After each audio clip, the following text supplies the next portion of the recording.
Boost. Bonjour YouTube, bonjour aux personnes qui regarderont surtout la rediffusion, parce que je sais que tous mes camarades ne sont pas disponibles pour venir sur le live, et il n'y a aucun souci. Donc je vais partir du principe que je vous parle à vous YouTube.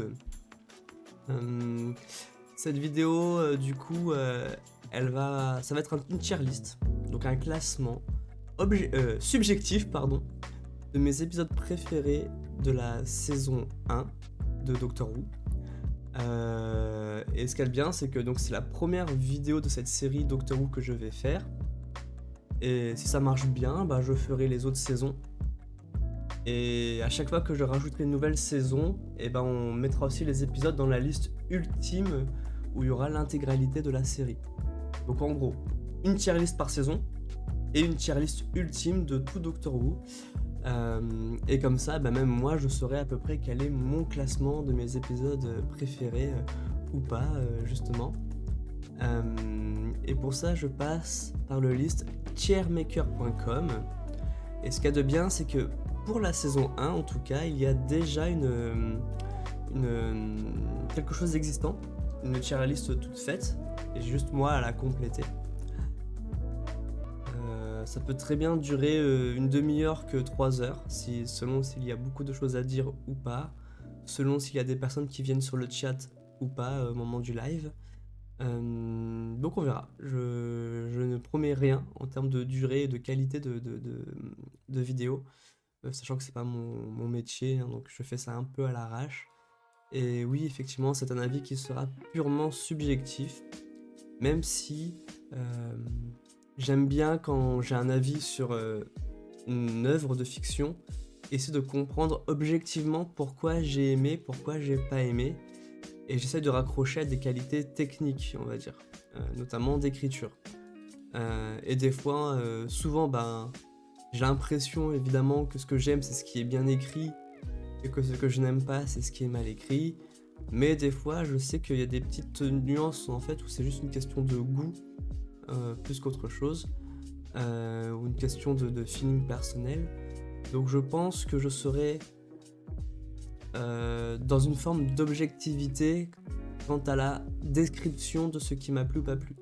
Mais après ça reste mon avis subjectif comme tout. Si il n'y a personne sur le chat, je vais monologuer, il n'y a pas de souci, et je vais essayer de faire épisode par épisode, de dire ce que j'ai à dire, si j'ai des choses à dire et si j'y pense. Et si jamais il y a des personnes qui viennent sur le live, vous verrez les messages, les messages juste ici, du coup sur ma droite, donc sur votre gauche, j'y répondrai, tout simplement. Parce que pour moi le but de la vidéo c'est de partager mon intérêt spécifique que j'ai pour Doctor Who, ma série préférée, et pourquoi j'aime cette série, pourquoi j'aime les épisodes, pourquoi je n'aime pas certains épisodes aussi. Et c'est le partage, le but. Et j'aime bien l'idée, si vous laissez des commentaires, voir à quel point vous avez des avis très différents ou très similaires aux miens, ou des critères qui changent, ce serait super intéressant. Donc n'hésitez pas à réagir, à commenter, à me dire ce que vous en avez pensé, tout simplement. Pour ce qui est dessus de ma tête, il faudrait mettre saison 2 là. Mais j'ai pas eu le temps de changer, en vrai je vais enlever, c'est pas cool. Hop là, voilà. On a les derniers événements, le chat, ça a l'air de bien marcher quand même. Et donc, là vous avez normalement tout qui est mis en place, voilà. Un vrai travail donc de professionnel, j'avais pas streamé depuis un mois. Au moins un mois, voire 2 mois. Je me suis dit mais comment on fait, en plus tous les mots de passe n'étaient plus enregistrés, il a fallu que je refasse toutes les reconnexions sur à peu près tout. Mais voilà, le site il est là. C'est un classement qui va de haut en bas. GOAT, normalement c'est pour Game of the Year, mais c'est pour dire que c'est le truc, c'est le meilleur quoi, c'est dans les meilleurs épisodes ever. Fantastique, c'est extrêmement bien, puis c'est en référence du coup au personnage du docteur incarné par Christopher Eccleston, qui dit souvent fantastique, donc c'est pas mal, ça veut dire que c'est vraiment trop bien. Un bon épisode, c'est vraiment ce qui est au-dessus de la moyenne, qu'on considère comme bon et qu'on aime bien. Ok, moi je mettrais ouais, les épisodes un peu moyens, effectivement, mais ben écoute, il faut des épisodes moyens de temps en temps, hein, c'est compliqué l'écriture, donc il n'y a pas trop le choix. Et mauvais, vraiment, on estime que c'est des épisodes qu'on veut pas revoir, ou qui n'auraient pas dû exister, enfin pas dû exister. C'est dommage qu'elles existent telles qu'elles le sont parce que on pense que ça c'est plutôt nuisible pour l'appréciation de la série ou plein d'autres raisons quoi. Mais voilà, on va pas faire plus compliqué que ça parce que il n'y a que 13 épisodes. De... Voilà, il y a 13 épisodes et je vais essayer de les prendre dans l'ordre dans l'ordre des épisodes parce que là actuellement c'est mis en ordre aléatoire tout simplement.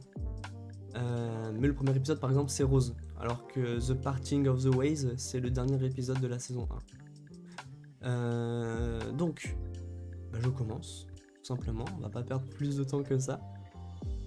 L'épisode Rose. Euh, L'épisode Rose du coup, le tout premier de la saison 1, mais du coup le premier de la série tout court. Autant vous dire que du coup, j'ai bien en tête la saison 1 parce que je me l'ai refait un peu tous en ce moment et que j'ai lu pas mal de bouquins qui parlent de Doctor Who, donc la saison 1 elle est assez fraîche dans ma tête. Et c'est pour ça que je voulais faire cette tier list maintenant d'ailleurs, c'était pour pas trop les oublier les épisodes avec le temps. Et Rose, quand même, en termes d'introduction à la série, je trouve que c'est juste parfait. En 5 minutes, tu as le personnage de Rose qui est parfaitement introduite, le personnage du docteur, leur dynamique, le ton de la série, les thèmes de l'épisode, enfin vraiment, la menace, enfin c'est juste une prouesse d'écriture en 5 minutes, et puis même au fur et à mesure de l'épisode, je trouve que on arrive à créer un mystère autour du personnage du docteur qui est assez saisissant et réaliste. Et puis on présente plein de trucs en fait de manière très fluide, hein, que ça soit la maman de Rose, Jackie, que ça soit Mickey, que ça soit leur relation, que ça soit son quotidien qui est un vrai quotidien métro boulot dodo, métro boulot dodo pardon, mais auquel on peut facilement se raccrocher et s'identifier. C'est vraiment la famille de prolos de base, on va dire. Et on voit aussi que Rose, en situation de crise, elle va tout de suite essayer d'aider les gens, d'appeler sa maman. Enfin, c'est vraiment bien. Vraiment plein de dynamiques qui sont mises en place dès le premier épisode. Beaucoup de fun. C'est un épisode très très solide, je trouve, du coup, du point de vue d'écriture et d'un point de vue d'introduction. Je regarde beaucoup de personnes qui découvrent cet épisode-là sur internet, sur YouTube, sur mon petit kink. Et vraiment, ça marche à chaque fois. La seule chose qui rebute un peu, c'est que c'est tout petit budget et que les monstres sont en gros des mannequins. Et c'est vrai que ça fait un effet kitsch qui n'est pas au goût de tout le monde. Mais c'est vraiment dommage parce que, vraiment, en termes de rythme, en termes de tout, l'épisode, il est fantastique. Franchement, ça s'appelle Rose, comme le nom du personnage principal. C'est c'est parfait, quoi. Enfin, franchement, moi, quand j'avais pas d'attente en particulier quand je me suis lancé dans Doctor Who, c'était en 2011, pardon. Attendez, j'étais en école d'ingé, c'était en 2011, j'avais pas d'attente en particulier, mais dès le premier épisode, j'avais accroché de fou, quoi. Je me suis dit, ok, ça, c'est ma série, en fait. Ça me parle. C'est fun, le personnage du docteur, il est saisissant, il est fascinant. En fait, on est vraiment à la place de Rose, on se dit, mais qui est cet homme qui surgit de nulle part, qui semble avoir un passif et un vécu extraordinaire, une bienveillance ultime qui sauve le monde et qui s'en va, enfin vraiment, trop trop bien. Donc Rose, eh ben, on commence directement avec un épisode que je trouve fantastique du coup. Et donc à la fin de l'épisode, Rose décide de rejoindre le docteur pour partir à l'aventure parce qu'elle a trouvé ça vraiment très excitant par rapport à son quotidien qui ne lui plaît pas du tout. Euh, Voilà, on commence déjà avec un épisode plutôt bon. Et je pense que de manière générale, dans la saison 1, on va toujours rester dans les hauts du classement parce que la saison 1, elle est vraiment très très très très très solide, quoi. Ensuite, l'épisode 2, c'est dans le futur. The End of the World, c'est celui-là. Faut savoir qu'il y a un petit schéma classique souvent dans les Doctor Who où en gros le premier épisode se passe dans le présent, c'est là où on rencontre le compagnon.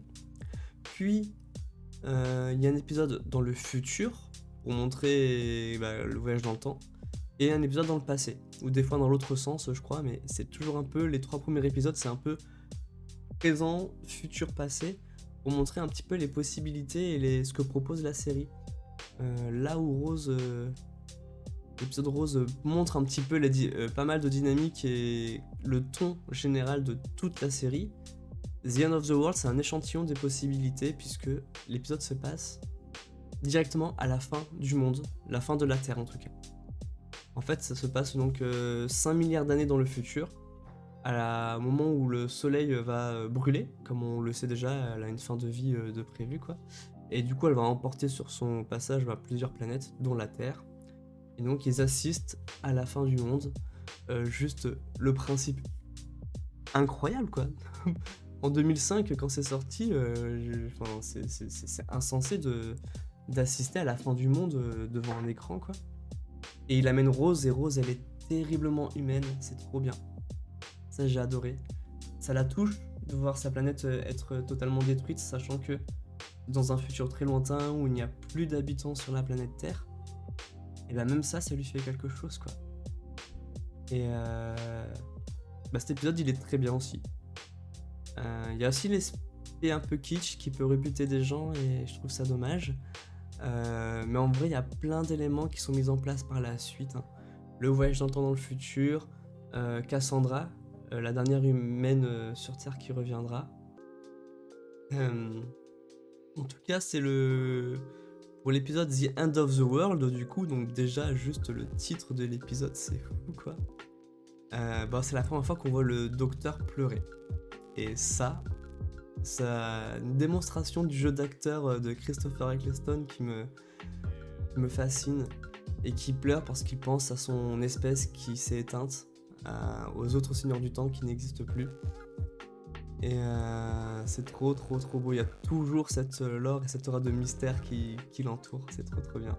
Du coup je disais, si tu te lances dans Doctor Who, ce qui est trop bien c'est que, en tout cas la première saison elle est très solide du coup. Et les 3 premiers épisodes ont un schéma assez classique, c'est que le premier épisode ça se passe dans le présent, donc c'est là où il rencontre Rose. Le deuxième épisode se passe dans le futur, donc là l'épisode 2 se passe au moment où où le soleil finit par brûler dans 5 milliards d'années et du coup la Terre brûle aussi, donc ils assistent à la destruction de la planète Terre. Et le troisième épisode, on en parle juste après, mais ça se passe dans le passé. Je fais un aparté, mais vraiment Doctor Who, je vous recommande beaucoup de regarder cette série parce que parce que vraiment dans Doctor Who, il y a à coup sûr les meilleurs épisodes que vous n'aurez jamais vus, toutes séries confondues, vraiment. Donc The End of the World, pardon, je dirais que c'est aussi bien que l'épisode Rose. Et encore une fois, faut juste passer outre le fait que l'épisode est très kitsch parce qu'ils ont pas d'argent. Doctor Who n'a pas de thunes pendant plusieurs saisons. Donc les effets spéciaux, c'est des maquettes moches. Bah ouais. Mais écoutez, franchement, acceptez ce truc-là, prenez ça pour ce que c'est, pour un manque de moyens, un truc rigolo et de la créativité du coup, parce que du coup ils font vraiment des maquettes et vous allez voir que c'est super drôle quoi. En plus, ce spoil, mais dans cet épisode-là, ils écoutent, ils écoutent non, pas du Britney Spears. En fait, à la fin du monde, ils rencontrent un extraterrestre et qui veulent mettre une musique de notre époque. Un classique, on a trouvé une musique classique de la planète Terre qui va exploser dans quelques minutes. Et en fait, ils mettent genre une musique des années 2000, quoi. C'est très très drôle, quoi. Une musique classique. Voilà pour l'épisode 2, tout aussi bien que l'épisode 1. Donc franchement, je pourrais les mettre dans cet ordre-là. Mais la raison pour laquelle je ne le fais pas, c'est que Rose, encore une fois, c'est quand même l'épisode qui introduit à la série, qui le fait vraiment bien. Et je trouve que c'est une tâche plus compliquée. Donc on va récompenser ce genre d'épisode, quoi. L'épisode 3, c'est The Unquiet Dead. Alors là, on va changer de ton et de couleur. Donc là, The End of the World, c'est un ton très rouge, hein, puisqu'on est en train d'assister à l'expansion du soleil et à sa destruction. Et c'est tout ça vu depuis un vaisseau spatial touristique, quoi. The Unquiet Dead, ça se passe dans le passé, sur Terre, et il rencontre Charles Dickens. C'est le principe de l'épisode. L'auteur, du coup, Charles Dickens. Et une ambiance très bleue, pour le coup. Donc c'est rigolo qu'en 3 épisodes, il y ait 3 un peu colorimétrie différentes, 3 époques différentes et 3 tons différents. Rose, c'est vraiment épisode sur un épisode classique d'une n'importe quelle série, si j'ose dire. The End of the World, ça fait très science-fiction pour le coup, avec plein d'espèces extraterrestres, plein, vraiment, hein, le monde il est vaste en fait. Et The Unquiet Dead, ça se passe du coup dans le passé, c'est colorimétrie plutôt bleue, et c'est plutôt une ambiance avec des petits fantômes, enfin pas des fantômes, c'est des extraterrestres translucides en fait, et qui sont faits de gaz en fait. Il y a une explication scientifique à leur apparition, mais du coup, bah effectivement, à l'époque, en plus avec Charles Dickens, c'est trop bizarre quoi, ce genre de petit truc quoi. Ils prennent ça pour de la magie, entre guillemets. Et c'est cool, parce que là, on rencontre un vrai personnage historique. Donc là, un auteur très très connu, Charles Dickens, qui a eu un impact très très fort sur les fictions du monde entier, et notamment dans Doctor Who. Dans Doctor Who, il y a énormément de références assumées à des histoires de Charles Dickens, et cette histoire-là, en l'occurrence. Et c'est beaucoup trop drôle parce que vraiment, euh, bah, le docteur il est fan de Charles Dickens et du coup il y a un peu des blagues sur genre bon ben cette phrase là ne la prenez pas, elle est sous copyright parce qu'en fait c'est une phrase d'un autre auteur contemporain. Des trucs comme ça quoi. Et en fait tout l'épisode euh, non c'est pas celui-là, mais tout l'épisode il est intéressant parce que en vrai là où c'est bien c'est que ça développe le personnage de Rose, donc l'humaine qui accompagne le docteur. Et en fait, elle-même, elle se rend compte de comment ça se passait à l'époque, puisqu'elle rencontre une domestique, une femme qui est domestique. Et elle se rend compte quoi, vous étiez payé 1 euro par mois. euh... Ouais, le fait que j'ai. Vous voyez, elle est habillée un peu comme ça. Qu'on voit beaucoup, elle a un petit. Enfin, pas un décolleté, mais vraiment, elle est comme ça, quoi, pas plus. Hein. Elle se considère comme une sauvage et tout, d'un point de vue vestimentaire et tout. Enfin, vraiment. C'est cool, il y a un aspect un peu éducatif dans Doctor Who normalement dans le concept, et bah là c'est ça. Hein. The End of the World, on apprend bah, que le soleil va à une fin de vie dans 5 milliards d'années et va emporter bah, toutes les planètes proches avec elle. Et là, bah, un peu comment ça se passait à notre époque sur Terre, quoi. Et oui, il y avait des... Les conditions des femmes étaient encore pires que maintenant. Euh, Et c'est rigolo de voir aussi que la valeur de l'argent a beaucoup changé, quoi. 1 euro par mois versus là on est payé, je sais pas, 1 000 euros par mois. Enfin, c'est pas pareil quoi. C'est très très très très très intéressant. Et le personnage de Charles Dickens, il est vraiment bien. Il est très sympathique, très bienveillant, il est montré comme, il est vraiment valorisé comme quelqu'un de très intelligent, qui a une vraie compréhension. En fait, le docteur, jamais vraiment il se vante de voyager dans le temps. Il le fait que s'il s'est attaché à quelqu'un. Mais lui, Charles Dickens, il comprend tout de suite que... Attendez, mais vous avez l'air de comprendre ce qu'il se passe. J'ai l'impression que vous êtes habitué à ce genre de situation. J'ai l'impression que vous avez déjà exploré d'autres mondes. Enfin voilà, c'est un bon épisode. Euh, il est écrit par Mark Gatiss. Donc Mark Gatiss, c'est une des personnes qui a aidé à coécrire la série Sherlock. Notamment beaucoup d'épisodes 2 de Sherlock. L'épisode 2 de la saison 1, l'épisode 2 de la saison 2, je crois. Euh, l'épisode, il est très bien. Il est très solide aussi. C'est juste que je trouve un peu mou. Comme tous les épisodes de Mark Gatiss, je trouve que c'est un peu mou. Et que ça avance un peu lentement. Et que c'est pas quelque chose qui est en plus spécialement au service de la narration ou de l'ambiance. Et c'est vrai qu'à chaque fois que je regarde cet épisode, à la fois je suis content parce que c'est un bon épisode avec du coup un personnage super intéressant qui est Charles Dickens. Et en même temps, je suis un peu pressé que ça se termine quoi. C'est un peu mou. Après, il y a pas mal d'émotions dans cet épisode aussi. Il y a un dilemme moral, le premier dilemme moral vraiment fort de la série. Et des points de vue qui sont vraiment en conflit et qui est vachement intéressant pour une série telle que Doctor Who. Et je trouve ça fort qu'ils mettent ça en place dès la saison 3. Pareil, dans la saison 2, en vrai, il y a un petit moment, il y a un choix moral, mais pas un dilemme, il y a un choix moral qu'on pourrait remettre en question, mais qui se comprend totalement et qui rajoute de la profondeur au personnage. Mais là, il y a un petit dilemme moral sur lequel les trois personnages vont être confrontés. Donc l'épisode, il est très bien, mais moi, je le mets juste en dessous dans la catégorie good, juste parce que je le trouve un peu mou et c'est pas un épisode que je suis pressé de revoir, quoi, parce que je sais que quand je vais le voir, je voudrais vite arriver à la fin. Ensuite, l'épisode 4, je crois que c'est The Aliens of London, je crois. Alors, attendez, je vérifie.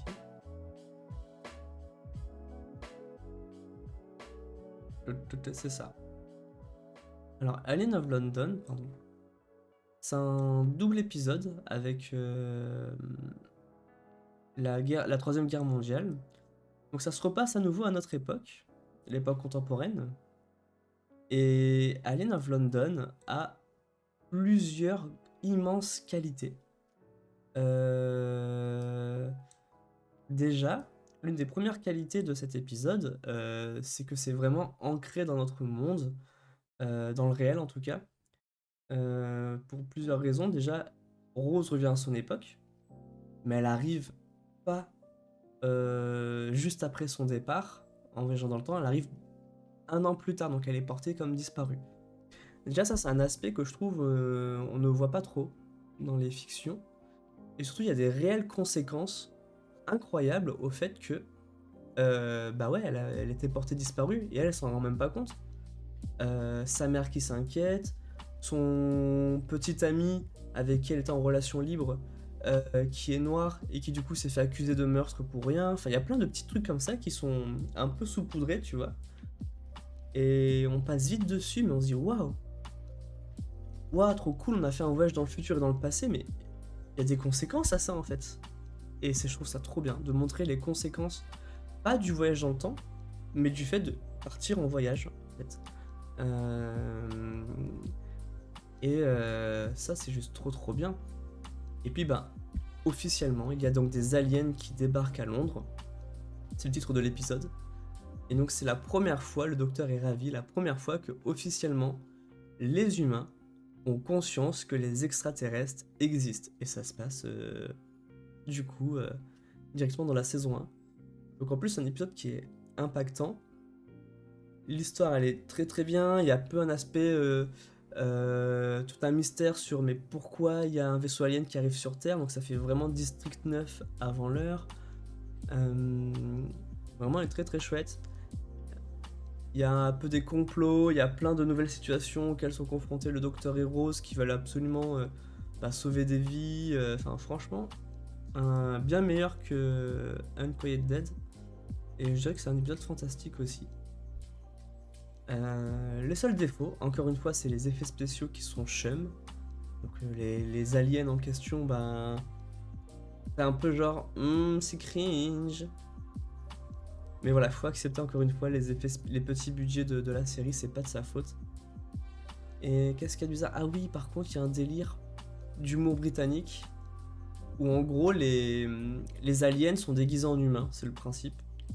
Et du coup, comme c'est pas, ils sont pas habitués au corps humain, ils sont pas habitués à la gestion interne des organes humains. Et en fait, ils ont plein de gaz tout le temps, et ils arrêtent pas de péter. Et du coup, moi, c'est pas un humour qui me fait rire les proutes. Autant, enfin, j'aime bien l'humour plus pipi caca, si j'ose dire, mais les proutes et les rots, ça me fait pas rire du tout. J'ai jamais trouvé ça drôle. Et même pas dans un sens un peu pour se moquer ou parodique, je trouve ça juste pas drôle, quoi. Et donc là, bah, il y a beaucoup, beaucoup de flatulences dans cet épisode qui fait qu'à mon avis, il y a plein de personnes qui détestent cet épisode à cause de cet aspect très cringe de oh là là, des personnes qui sont en pleine discussion et qui font des proutes. Mais en fait, s'ils font ça, c'est pour montrer un décalage et une forme d'humour aussi. Mais aussi, ben, c'est parce que les aliens sont déguisés dans des corps d'humains, donc ça vient pas de nulle part non plus. Mais j'avoue que donc, c'est les 4 premiers épisodes, ils sont incroyables en termes d'écriture, et de qualité, et de rythme, et de jeu d'acteur. Mais voilà, c'est kitsch et il y a des proutes. Et en plus, c'est vachement intéressant parce que les personnes qui proutent, du coup, c'est des aliens qui sont déguisés en personnalité politique, en fait. Fictive, euh, mais du coup, ben, c'est très amusant de voir un Premier ministre anglais qui, en pleine réunion, qui fait plein de flatulences, en fait. Enfin, c'est un peu ça l'idée, quoi. Ça critique, à mon avis. Ça cherche à critiquer pas mal de choses, je pense. Mais voilà. Puis, on introduit au personnage de Harry Jones aussi, qui est vachement important pour la suite. Tout comme dans The End of the World, on a introduit le personnage de Cassandra, donc c'est bien pour la suite aussi. Donc Island of London, c'est bien, mais j'avoue que je préfère le kitsch des extraterrestres de The End of the World que les proutes de Island of London. Voilà. Ouh, je parle beaucoup. J'espère que pour la VOD, pour la vidéo, c'est pas trop gênant mon rythme vocal. Je sais que je gère pas beaucoup ma voix correctement, surtout quand je parle en stream, mais je vais essayer de travailler dessus. Hein.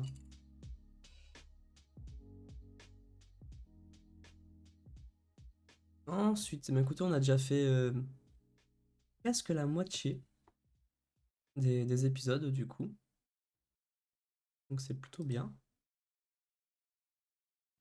C'est un peu le son encore. L'épisode suivant, du coup, c'est. J'avais dit quoi? Ah oui, World War. Oups, pardon. Je me suis trompé. La Troisième Guerre mondiale, qui est la suite directe de Alien of London. Donc en gros, chacun de ces 3 épisodes sont indépendants, mais ces deux-là se suivent. Et effectivement, on est sur le point d'arriver sur une Troisième Guerre mondiale. Donc là, il y a un peu plus de conflits politiques que dans l'épisode d'avant, mais c'est la même lignée, c'est vraiment la même logique, les mêmes qualités. L'intrigue, elle est vraiment très très très intéressante. Et c'est aussi pour ça que l'histoire, elle est vraiment incroyable, en fait, c'est parce qu'elle est vraiment développée sur 2 épisodes. Voilà, il y a des complots, enfin ouais, il y a des petits complots, il y a la réaction des médias, la réaction de tout ce qui est international. Et puis, non, non, vraiment, plein de dynamiques entre donc Rose, le docteur, et Harriet Jones, qui est incroyable. Et la manière aussi dont il va réussir à trouver une solution pacifiste aussi. Ça, on n'en parle pas, mais il essaye un maximum de le faire. Et voilà. Pour un épisode qui s'appelle Troisième Guerre mondiale, une solution pacifiste, ça me paraît pas si mal que ça. Mais je peux pas en dire plus, hein, c'est plus ou moins la même chose que l'épisode juste avant. Ensuite, l'épisode 6, c'est lequel? L'épisode 6. L'épisode 6. Oh! Oh là là là là là là. Dalek. Bon ben. Ça, c'est un GOAT, hein? Ou un fantastique avant GOAT? Je pense que Dalek, c'est incroyable parce que vraiment, ça introduit à l'espèce extraterrestre des Daleks qui est l'espèce, enfin c'est l'un des éléments les plus emblématiques de Doctor Who avec le TARDIS et le Docteur et les Daleks quoi. Il y a vraiment cette triptyque là des choses les plus emblématiques de la série quoi. Dalek qui vraiment le titre est très simple qui introduit au Dalek. Et encore une fois, là, c'est intéressant, c'est que le Dalek est confronté à l'humanité de Rose, parce que Rose, son trait de caractère, c'est elle a une grande, elle est très, et ouais, c'est une humaine en fait. C'est déjà en comparaison avec le Docteur qui est un extraterrestre, un seigneur du temps. Mais elle est très humaine, beaucoup dans l'empathie, beaucoup attachée à sa planète, à la vie, à toutes les vies qu'il y a sur sa terre et tout. Vraiment humaniste au sens large, quoi. Et c'est son humanité qui va, malheureusement, par accident, donner vie au Dalek, mais justement, ce sera pas un Dalek comme les autres, quoi. Ce sera un Dalek qui aura été confronté à l'humanité, quoi. L'épisode, il est excellent. Il est incroyable parce qu'il y a plein de scènes incroyables, tout simplement, dans des situations de crise aussi, où le docteur il doit faire des choix moraux, on en apprend plus sur son passé.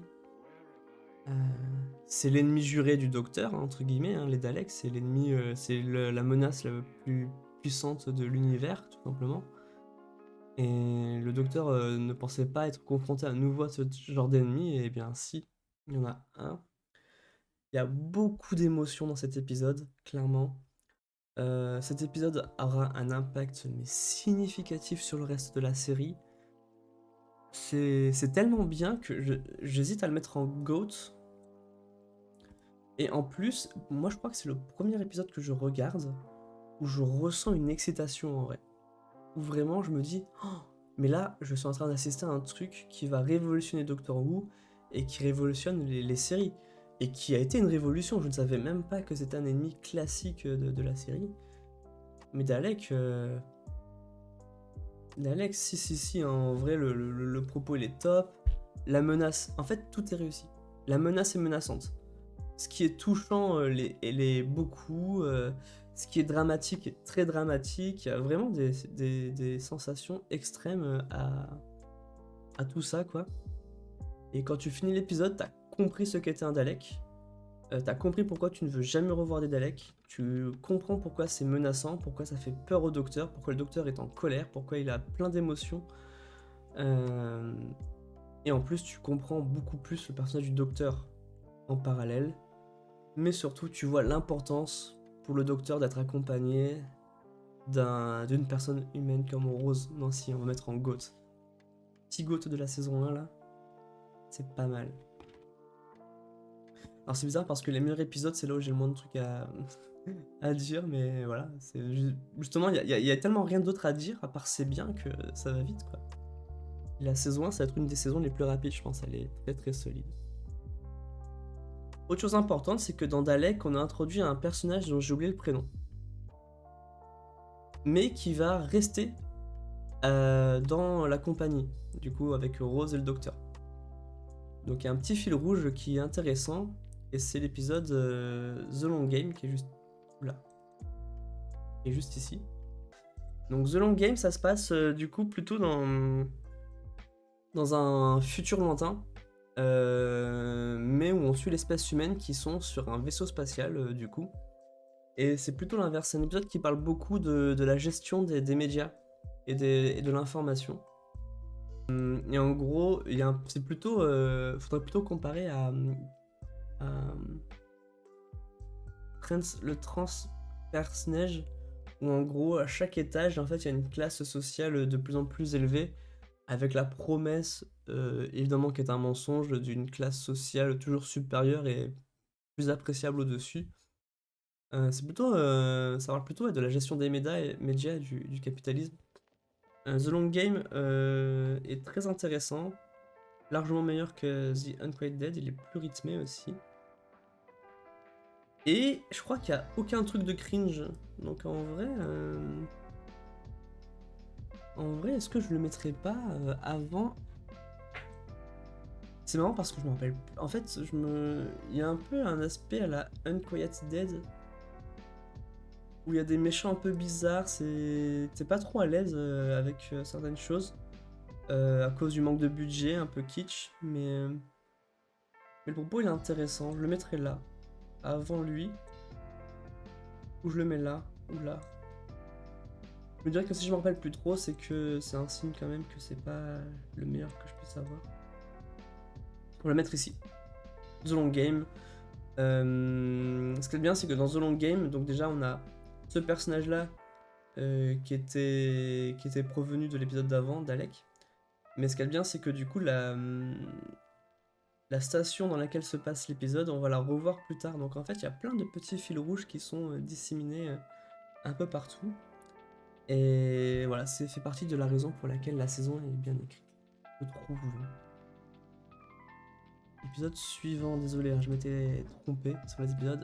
Oh, Father's Day, ça aussi. Hein. Ça c'est GOAT, hein. C'est le premier épisode full émotion de l'épisode. Topo, Rose vit juste avec sa mère parce que son père est mort quand elle était bébé. Et du coup, bah là, elle veut voir la mort de son père pour pas que son père soit seul au moment de sa mort. Et juste, rien qu'avec le topo, tu dis ok, tu vois le début, tu fais je vais chialer ma race. Bah oui, forcément tu chiales ta race, évidemment. Le topo de l'épisode quoi. En fait, ça commence par Rose qui raconte, un peu comme ça parlait un journal intime, ben voilà, ma mère m'a-tu raconté que mon père est mort quand j'étais vraiment bébé et que malheureusement il est mort seul et qu'elle a toujours regretté qu'il soit seul, enfin la maman de Rose a toujours regretté que son mari soit seul le jour de sa mort parce que c'est un accident en fait, elle était pas là. Et donc Rose veut juste être là pour son papa, pour ses derniers instants. C'est aussi simple que ça. Et là où c'est intéressant, c'est que bah, Rose, humaine comme elle va faire des choix discutables qui va vraiment mettre en colère le docteur, donc ça crée des conflits, et c'est bien de créer des conflits entre des personnages principaux, parce que c'est quand même sûrement de ces conflits que les personnages se sont enrichis, quoi. Et ah ouais, premier épisode vraiment émotionnel de la série, Father's Day. Je sais même pas si je mets pas au-dessus de Dalek, mais pareil, Father's Day, ça met tellement de choses en place pour la saison, les autres saisons. C'est incroyable. Faut savoir que chaque épisode est indépendant, à part ces deux-là qui sont en double épisode.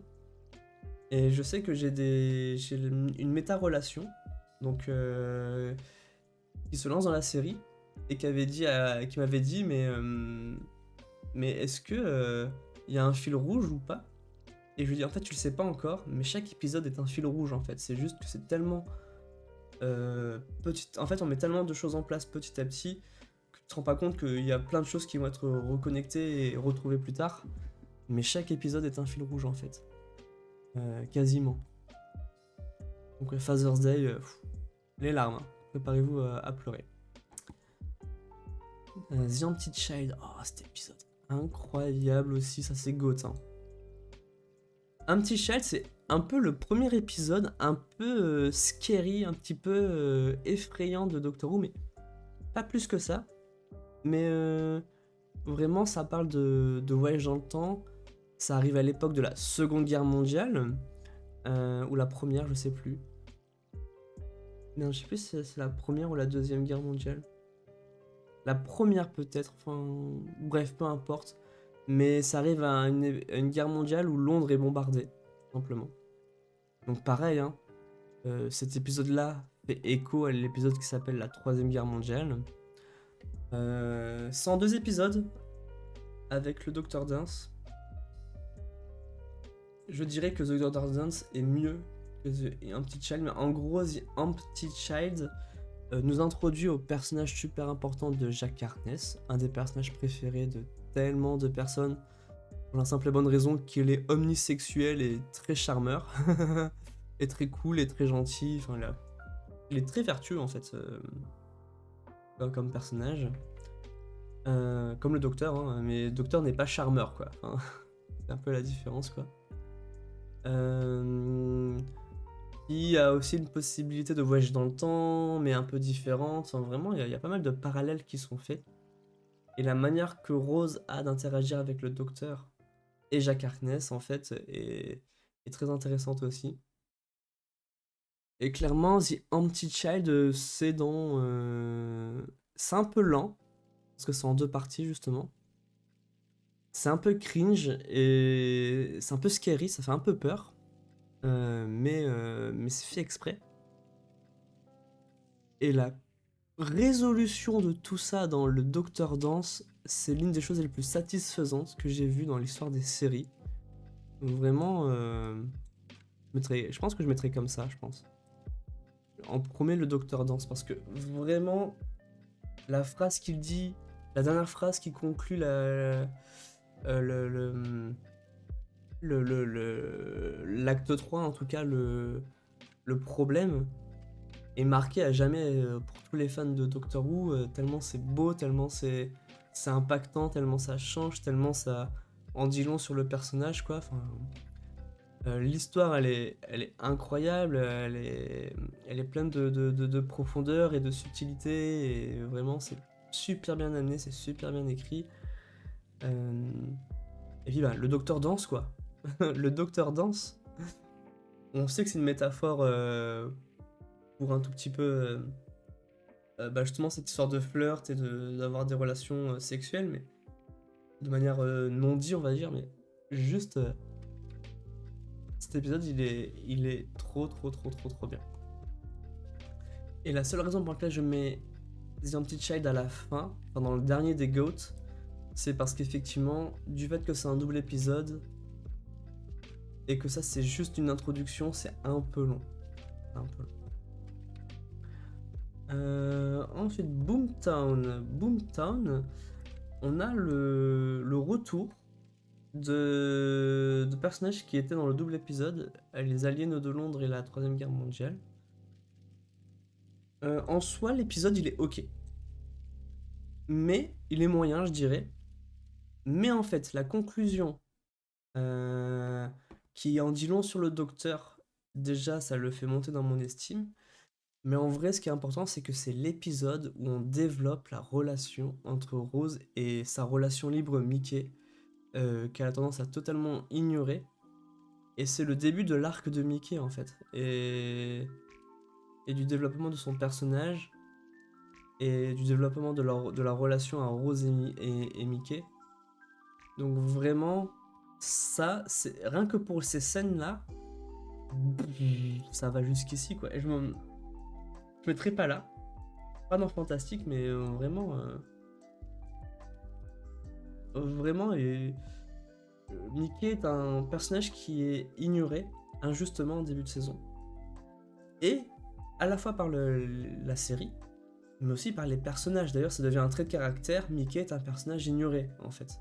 Ignoré par sa chérie qui en a un peu rien à foutre. Elle aime bien, mais bon, si, ouais, enfin, je pense pas à toi, quoi.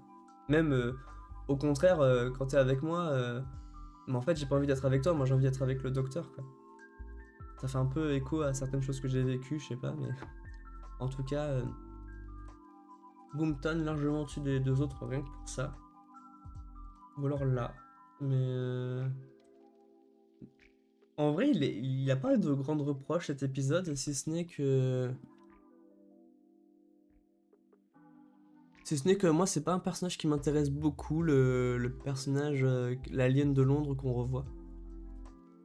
Mais voilà, c'est plus une histoire d'intérêt personnel parce que. Soyez-en fiers, revendiquez votre statut de gamer, combattez le grand capital, décapitez vos rois et surtout, pensez toujours à vérifier qu'il reste du papier toilette avant d'utiliser les cabinets. Que ce soit pour la petite ou la grosse commission, parce que la gougoute est l'ennemi numéro 1 des Merci sous-vêtements Zach Spectre, incroyable, Joyeux mois des anticapitaliste. fiertés. Du love pour vous les chouettes personnes. Joyeux mois des fiertés. Soyez fiers de qui vous êtes, ouais, de votre personnalité, de votre identité. Merci beaucoup pour ton message plein d'amour, Zach. J'espère vraiment que tu vas bien. J'en profite pour voir ma tasse. Une tasse TARDIS. Donc c'est Stars 10 finalement. Il reste plus que 2. Et alors, c'est là que je vous dis que la saison 1 elle est vraiment très solide, c'est que il n'y a pas d'épisode mauvais, il n'y a pas d'épisode ok, ils sont tous au minimum bons, je trouve. Mais en plus, je veux dire, à partir de... Je crois que le seul épisode qui n'a aucune connexion avec le reste de la série, c'est justement The Unquiet Dead. Si ce n'est qu'ils ont rencontré Charles Dickens, quoi, mais vraiment, tous les éléments que vous voyez là ont une répercussion sur la suite incroyable, quoi. Bad Wolf, c'est lui, c'est ça Squid Game avant l'heure. Bon, on va reprendre et on va terminer ce petit tier list. Hein. Donc, re-YouTube, on a fait un petit aparté en live, mais normalement c'est coupé pour vous. On a beaucoup discuté de Doctor Who des saisons futures. Si vous voulez, je pense que je mettrai la vidéo en entier, la vidéo coupée pour les feignants, quoi. Sans être méchant, mais les gens qui n'ont pas envie de se taper 3 heures de live, quoi. Et donc on était à l'épisode de Bad Wolf, qui est grotesque, hein. Franchement, le principe de Squid Game avant l'heure, hein, c'est l'épisode où donc on participe à l'émission du maillon faible, de Secret Story ou je sais pas quoi, contre notre gré, et quand tu perds, tu meurs, quoi. Donc les personnages se retrouvent embrigadés là-dedans. Et au-delà que le concept est cool, quand t'apprends que Bad Wolf, déjà, qui est le fil rouge de la série, se passe sur la même planète qu'il y avait dans The Long Game, avec les mêmes méchants qu'il y a dans, bon, je vous dis pas lesquels, mais d'autres épisodes de la saison 1, enfin, et un personnage de Jack Harkness qui était introduit dans l'épisode The Empty Child, enfin, franchement, tu te dis, mais tout est connecté, quoi.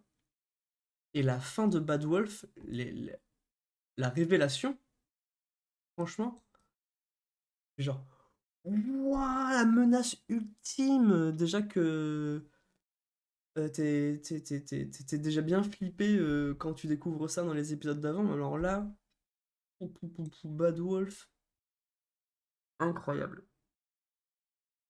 C'est la saison 1 est d'une solidité, mais à toute épreuve, hein. Franchement, même thématiquement, hein, le thème de la mort est très très forte dans cet épisode, dans cette saison, jusqu'à la dernière seconde, quoi. La saison 1 est très solide. Il y a rien que moi je mettrais en dessous de Good. Good, c'est vraiment au-dessus de la moyenne, hein. Ça, c'est moyen pour moi, c'est 10 sur 20, on va dire. Ça, c'est au-dessus, quoi. Et voilà, quoi. Bad Wolf, la musique aussi, tu te rends compte à quel point la musique, elle est incroyable, que les méchants de l'épisode, ils ont un thème que tu as déjà entendu, mais que là, c'est à son paroxysme. C'est c'est juste incroyable. Incroyable. Le côté tout connecté, on le retrouve, voilà, on le retrouve un peu, mais pas aussi bien ficelé, je suis d'accord. On le retrouve toujours dans l'ère Moffat, avec des choses vraiment très fortes sur 3 4 saisons aussi, hein, mais pas aussi bien ficelé. Comme tu dis, c'est bien dit, c'est très bien ficelé dans la saison 1. Et même, il y a des choses là qui vont servir pour la saison 2, la saison 3, enfin, et tu pètes un plomb, quoi. Du coup, Bad Wolf, oui, grotesque, hein, dans les meilleurs épisodes de la saison 1 et meilleurs épisodes de Doctor Who tout court. Et quand tu découvres une série, dans les meilleurs épisodes que tu verras dans une série tout court, quoi. Je pense qu'il faudrait que je fasse une catégorie ultime au-dessus. Le banger. Je pense que je vais le faire maintenant, attendez. Add a row. Il n'y en aura pas beaucoup, mais il y en aura peut-être banger absolu. On va le mettre bleu Tardis. Et du coup. Ah non! Alors attends, on va changer. Hop. Non, mon classement!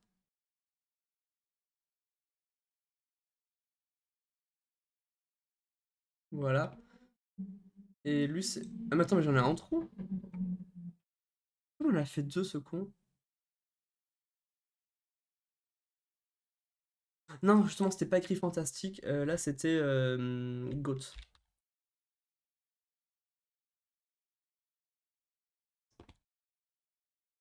Pour quand t'arriveras à Midnight Oil, par exemple, ouais. Et la conclusion, Parting of the Ways, pour moi, c'est Bad Wolf, les mêmes qualités, mais avec l'émotion en plus. Dès les premières secondes où le docteur veut protéger Rose jusqu'à la toute fin, sa résolution, mais oh, les larmes, les frissons, les larmes, les deux. Alors, les frissons, les larmes, et puis ben, la régénération, quoi. Waouh, enfin, c'est juste incroyable, quoi. Difficile de ne pas en dire plus sans trop spoiler, quoi. Mais, enfin, je sais pas si on se rend compte que, quand même, on commence avec des épisodes qui sont fantastiques, et qui finissent tous par être de mieux en mieux, quoi, jusqu'à arriver à une conclusion, mais il y a de tout. C'est épique, c'est brave, il y a un dilemme, un vrai dilemme moral. Il y a beaucoup d'émotions, il y a le docteur qui est confronté à son passif et qui doit faire donc ce dilemme moral et qui choisit la lâcheté, enfin, et qui en pleure, c'est vraiment du drame, des choses positives, enfin, Rose qui obtient de l'aide de Mickey et Jackie. Pareil, Mickey et Jackie, on n'en parle pas, mais qui ont été vachement développés dans Boomtown et dans Eye of London aussi. Euh, franchement, c'est tellement solide, quoi. C'est trop, trop bien. Toute l'émotion est là, quoi. Toute la scène qu'il y a entre Jackie, Rose et Mickey, enfin, c'est. Waouh! Arrêtez! Arrêtez, c'est qu'à un quart de l'épisode, je pleure déjà. J'ai déjà pleuré il y a 5 minutes et là, je repleure.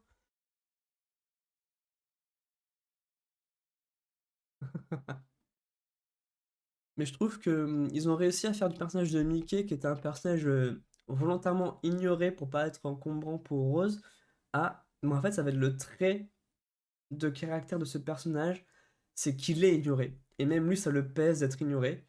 Et jusqu'à la saison 2, ça va être son arc en fait, justement. Coucou Brochette VG, hello, comment vas-tu? T'arrives vraiment à la fin euh, de la tier list Doctor Who, j'espère que tu vas bien. Hello. Pour YouTube, il y avait une petite pause où je me mouche. J'imagine que je vais couper ce passage-là pour pas vous embêter. Du coup, pour résumer et conclure sur le classement de la saison 1, et venez, n'hésitez pas à dire à quel point vous êtes d'accord ou pas du tout d'accord en commentaire. En GOAT, vraiment, les meilleurs épisodes de Doctor Who, euh, bah, le final, le dernier épisode de la saison 1, que ce soit en termes d'émotion, de rassemblement de tout ce qui a été mis en place, c'est riche, tu passes par toutes les palettes d'émotions qu'il est possible d'avoir dans l'épisode. Euh, incroyable, rien à redire. Bad Wolf, c'est l'épisode juste avant, dans l'épisode du coup Squid Game, hein, avec les jeux télévisés, ben, avec Jack Harkness et Rose. Trop trop bien, car ça mène à la fin. Le Docteur Dance, c'est l'épisode.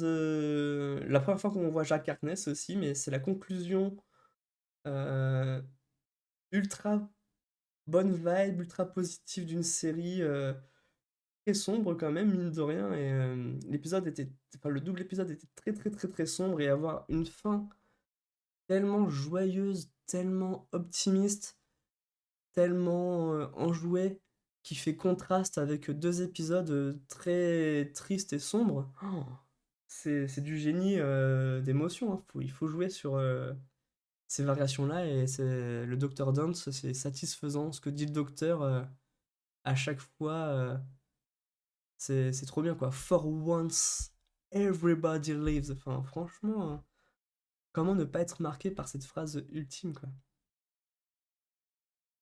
Dalek. Voilà, genre émotionnellement, c'est le premier épisode fort, je trouve. Et puis ben, on parle des Daleks, quoi. Je suis ému, ouais.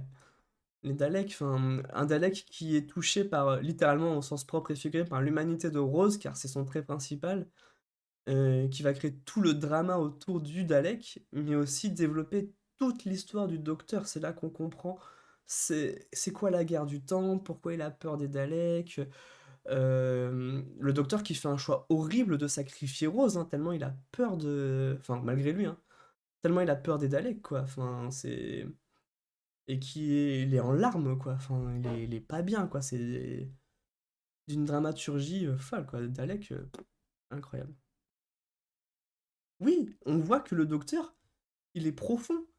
Il a de la colère, de la peur, de la haine. Il est vraiment en colère de ouf. Ouais, ouais, ouais, il est pas normal, quoi. Il a besoin d'avoir quelqu'un comme Rose à ses côtés et il perd Rose.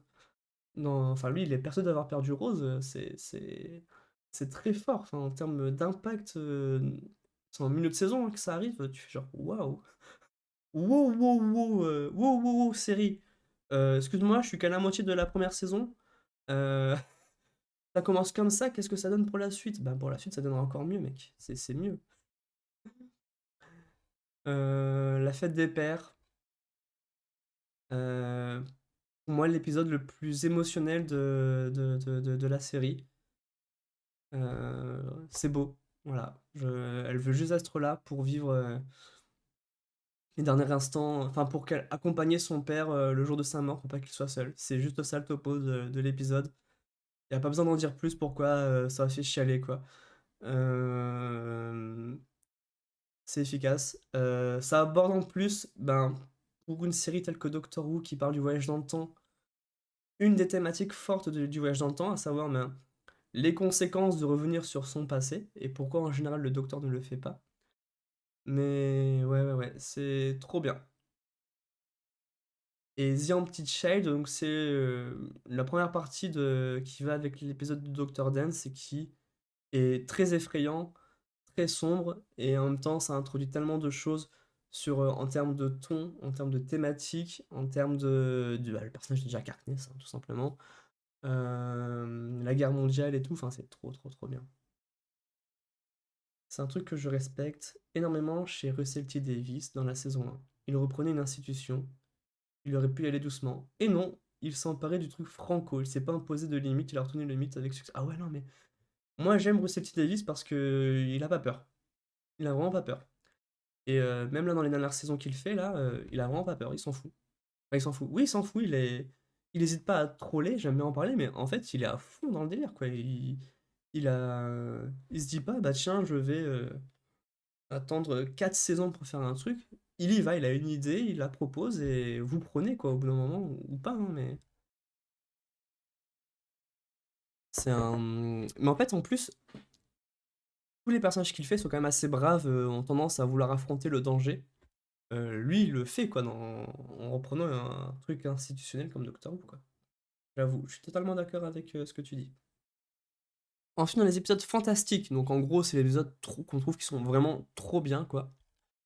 Rose, l'introduction, le premier épisode de la série, parfaite introduction pour une série telle que Doctor Who.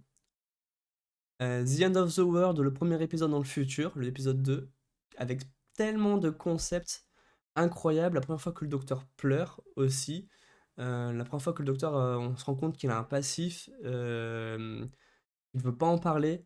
Un lourd passif, du coup, franchement, ça met en place plein de choses. Et ça met en place cet épisode-là. Le deuxième épisode met en place le DLM moral du dernier épisode. Donc, encore une fois, tout est connecté. Le thème de la mort, mais tout est connecté. Dilemme moral qu'il évoque là, c'est le même qu'il y a à la fin.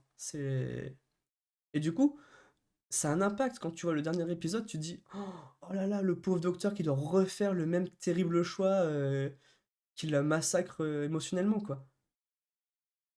Et que cette fois, il n'y arrive pas. Il se dit, je suis lâche, quoi. Je peux pas faire deux fois ce choix-là, quoi.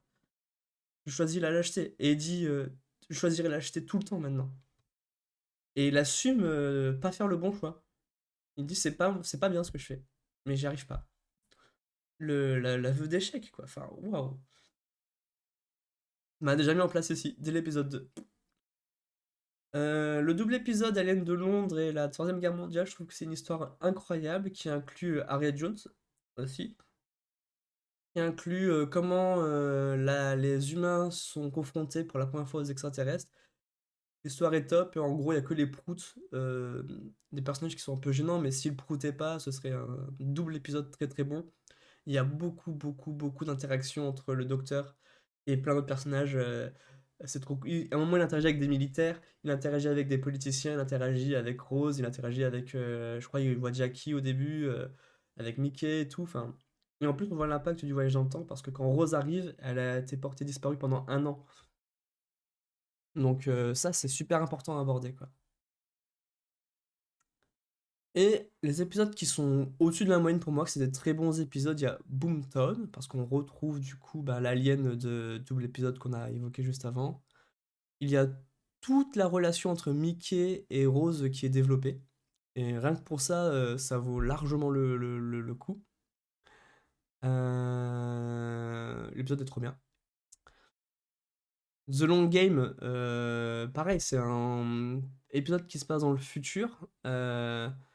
Très intéressant dans un lieu clos puisque c'est une station spatiale et ça parle beaucoup des médias, des classes sociales puisque enfin, en gros il y a beaucoup de thématiques là dans cet épisode que je trouve incroyable.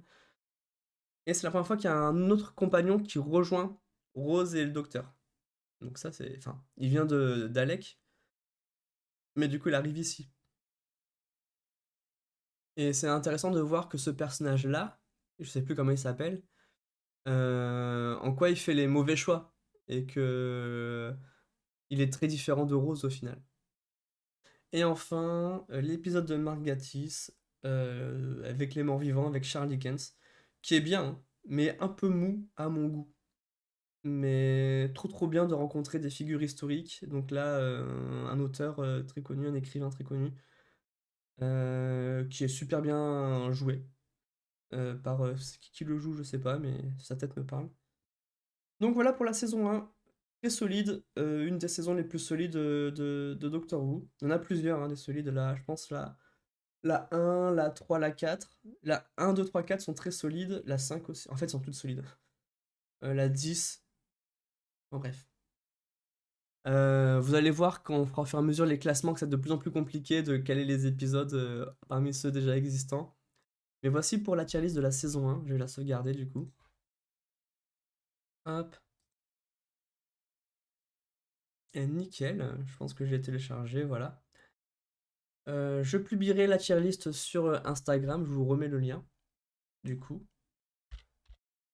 Et je mettrai, je pense, les 2 vidéos sur YouTube, à savoir la VOD complète, si vous voulez voir si vous avez raté des éléments, ou voilà. Et un truc un peu monté. Mais alors pour le truc monté, pas pour tout de suite, hein. Je sais pas trop comment monter des gros fichiers. On va essayer de trouver. En tout cas, si ça vous a plu, n'hésitez pas à me le signaler. N'hésitez pas à me suivre pour que vous sachiez quand est-ce qu'aura lieu la suite, et notamment sur Instagram. C'est là-dessus que je fais mes stories et que je vous informe, ou sur Facebook hein, aussi, mais c'est là-dessus que je vous informe en tout cas de la suite des événements de la prochaine tier list de la saison 2. Et, et quoi d'autre? Et aussi, je pense que je ferai un petit sondage quelques jours avant. Genre, vous préférez quand voilà, je vais streamer mercredi. Est-ce que vous préférez, j'invente, hein, 14h, 18h, 20h. Enfin voilà, je ferai un petit truc comme ça, je pense. Voilà pour le stream. Petit stream qui aura duré 2 heures quasiment. Je vous remercie d'être passé. Merci Cosmic Camel Clash. Merci pour le raid Adonis Boop, désolé si j'ai mal prononcé. Merci Yastan et Zach d'être passés. Merci Brochette VG aussi. Là, je vais stopper le stream pour un peu avoir un fichier où on ne parle que de Doctor Who. Et je vais restreamer pour jouer à Dead by Daylight, tout simplement, après une petite pause. Si vous voulez me voir jouer, n'hésitez pas. Et je vous remercie en tout cas. J'adore parler de Doctor Who, c'est ma série préférée de tous les temps. Et je le ferai des milliards de fois s'il le faut. N'hésitez pas à relayer les liens VOD quand je les partagerai. Si ça, enfin, si ça vous a plu, ça peut m'aider tout simplement à attirer du monde. et à vous, à ce que vous soyez plusieurs à pouvoir échanger sur la série. Et voilà, je vous souhaite de bien prendre soin de vous, une bonne découverte des futurs épisodes de Doctor Who ou des anciens si vous les avez pas encore vus. Et à bientôt! Bisous les chouettes! Ciao ciao! Yeah, c'était cool.